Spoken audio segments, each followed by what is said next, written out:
The next question I'm going to be asking my father as a follow-up is, why does he think that women were subordinates to men in the past and throughout history until now and recent times?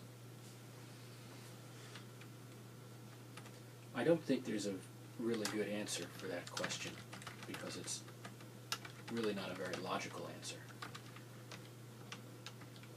I suppose the truth is that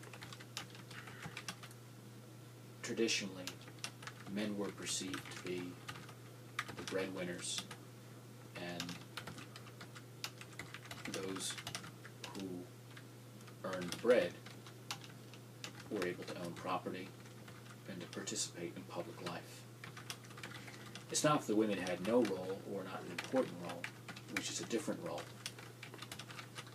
But for the most part, with the few exception of a handful, with a limited exception of a handful of strong women such as Cleopatra or Elizabeth I, Catherine the Great,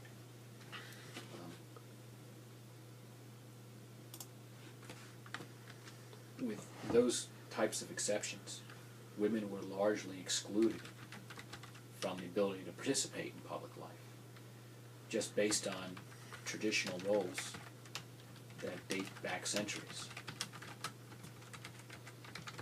So what you're saying is there's no right or wrong answer.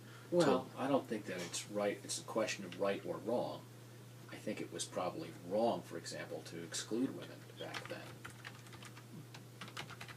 I think it's probably more appropriate to say that as time has gone on, and as time will continue to go on, the ability of women to prove that they can do what a man can do just as well will continue to enable men to gain, or continue to enable women to gain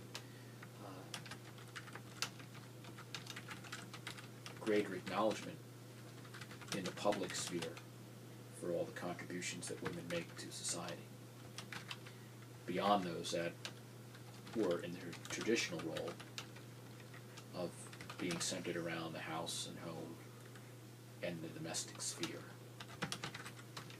But as I said, women who are in the military, women who are in public life, women who are the head of companies and corporations are doing their jobs just as well as, if not better than, men.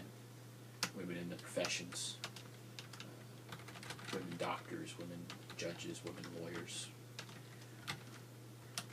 As they continue to perform in the way that they have been performing,